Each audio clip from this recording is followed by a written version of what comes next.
Hello dear students, today we are going to see the remaining part of this lesson. Now see this third passage. This does not mean that the damages are negligible. याचाच अर्थ असा की हे जे नुकसान आहे हे अगदी किरकोळ असते असा होत नाही. It is probable that the liftman was much more acutely hurt by what he regarded as a slur upon his social standing than he would have been if he had a kick on the shins for which he could have got a legal redress.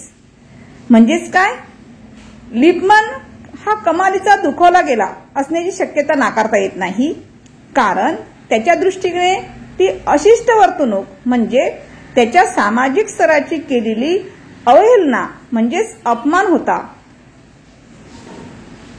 त्याच्या नडगीवर कुणी लात मारली असती तर कदाचित त्याला तितके दुःख झाले नसते. म्हणजे समजा एखाद्याला जर एखाद्या वेळेस एखादी थापड मारली तर त्याचं दुःख झालं नसतं. म्हणजे शब्दाला किती महत्व आहे बघा बरं विद्यार्थी मित्रांनो. साधा त्याने टॉप म्हटल्यामुळे लिपमनला इतका राग आलेला होता तर कदाचित त्याला तितके दुःख झालं नसतं आणि कायदेशीर कारवाईने त्याचे निवारणही झाले असते. The pain of a kick on the shins soon passes away, but the pain of a wound to our self-respect or our vanity may poison a whole day. लात मारल्याने होणारी शारीरिक इजा किंवा वेदना काही काळानंतर नाहीशी होते. बरोबर आहे. एखाद्याने आपल्याला थापड मारली तर आपल्याला होणारी जी शारीरिक इजा असते ती काही काळानंतर काय होते, नाहीशी होते. पण याच्याच विरुद्ध विचार केला, जर आपल्याला कोणी अपमानित शब्दाने बोललं असेल तर त्या अपमानित शब्दामुळे आपल्या मनाला पडणारा जो घाव आहे तो कधीही भरून निघू शकत नाही. I can imagine that Lippmann denied the relief of throwing the author of his wound out of the lift, brooding over the insult by the hour and visiting his wife in the evening as the only way of restoring his equilibrium. म्हणजेच equilibrium म्हणजे काय होते, balance, मानसिक संतुलन. परंतु स्वाभिमानाला लागलेली जी ठेच असते तर ती ठेच ही कधीच भरून निघू शकत नाही. किंवा तुमच्या स्वत्वाला झालेली वेदना तुमचा संपूर्ण दिवस बिघडू शकते. मला कल्पना आहे की अवहेलना करणाऱ्या व्यक्तीला लिपमधून बाहेर काढून दिलेल्या प्रत्युत्तराची किंमत मोजावी लागल्याबद्दल लिपमन पुढचे अनेक तास हा पश्चाताप करत राहिला असणार आणि संध्याकाळी पत्नीकडे व्यक्त होऊन आपली मनस्थिती पूर्ववत करण्याचा, मानसिक संतुलन परत मिळवण्याचा एकमेव मार्ग त्याने अवलंबला असणार. बरोबर आहे. कारण जे लिपमनला अपेक्षित होतं की यांनी आपल्याला टॉप म्हणण्याऐवजी टॉप प्लीज असं जर म्हटलं असतं तर त्याला त्याचं वाईट वाटलं नसतं. उलट तो सरळ सरळ साध्या मार्गाने त्या ठिकाणी काय केलं असतं, त्यांनी त्याला रस्ता सांगितला असता. परंतु त्यांनी फक्त टॉप अशा उद्धट शब्दात म्हटल्यामुळे त्याचं मन दुखावलं गेलेलं होतं आणि आपलं मन कुणाजवळ व्यक्त करायचं म्हणून त्याने त्याचं मन कोणाजवळ व्यक्त केलं असणार तर त्याच्या मिसेस जवळ त्याने व्यक्त केलेलं होतं. चला पुढे तर बघूया. इक्विलिब्रियमचा अर्थ या ठिकाणी बॅलन्स घेतलेला आहे. For there are few things more catching than bad temper and bad manners. बरोबर आहे. कारण वाईट मनस्थिती आणि वाईट वर्तणूक या गोष्टी लागण खूप सहजपणे होत असते. बरोबर आहे. लिपमननी काय सांगितलेलं आहे, मनुष्याला चांगल्या गोष्टी अवगत करायला फार वेळ लागत असतो, पण वाईट जी संगत आहे ती लगेच आपल्याला अंगीकृत आपण करत असतो. चला नेक्स्ट लाईन काय सांगते बघूया. When sir Anthony Absolute bullied captain Absolute, the latter went out and bullied his man fag. Whereupon fag went out downstairs and kick the page boy. Page boy means पानाचा मुलगा नाही, page boy म्हणजे तरुण मुलगा. तर बघायचा अर्थ काय होईल, जेव्हा सर अँथनी ॲब्सोल्यूटने कॅप्टन ॲब्सोल्यूटला धमकावलं तेव्हा कॅप्टनने बाहेर जाऊन त्याच्या माणसाला, म्हणजे त्याचा माणूस कोण होता, फॅगला धमकावले आणि फॅगने खाली जाऊन तरुण नोकराला, पेज बॉय म्हणजे तरुण नोकर, यंग सर्वंट म्हणायचं त्याला, तरुण नोकराला लात मारली. Probably the man who said top to the Lippmann was really only getting back on his employer who had not said good morning to him because he himself had been henpecked at breakfast by his wife, to whom the cook had been insolent because the housemaid had answered her back. बघा, म्हणजे एकाचा राग दुसऱ्यावर काढण्यासारखं. बघा त्याचा अर्थ काय होईल? ज्याने लिपमनला नुसते टॉप म्हटले तोही कदाचित त्याच्या मालकावरचा राग व्यक्त करत होता.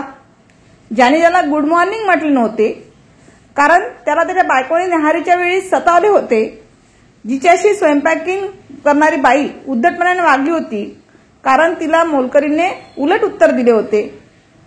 We infect the world with our ill humours. तर आपण आपल्या गैरवर्तनाने साऱ्या जगातील वातावरण काय करत असतो? दूषित करीत असतो. आणि बरेचदा असं समाजामध्ये घडत असते. घरामध्ये समाजामध्ये जाऊ द्या, घरामध्ये जर एका भावंडाचं भांडण झालं तर दुसऱ्या भावंड लगेच दुसऱ्याशी काय करत असतो? थोडं चुकीच्या पद्धतीने वागतो. म्हणजे एकाचा परिणाम दुसऱ्यावर होत असतो, नाही का? Bad manners probably do more to poison the stream of the general life than all the crimes in the calendar. किंबहुना दैनंदिन जीवन प्रवाह गढूळ करण्यात कोर्टाच्या खटल्यातील गुन्ह्यांच्या यादीपेक्षा या गैरवर्तनाचा वाटा मोठा असावा. For one wife who gets a black eye from an otherwise good nature husband, there are 100 who live life of a martyrdom under the shadow of a morose temper.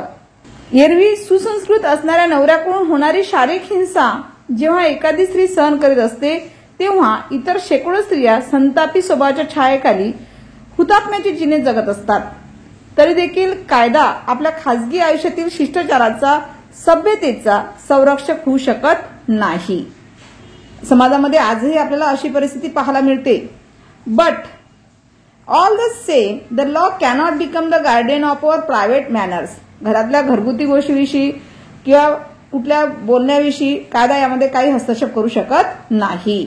डेकॅलॉग could cover the vast area of offences and no court could administer a law which governed our social civilities, our speech, the tilt of our eyebrows and all our moods and manners.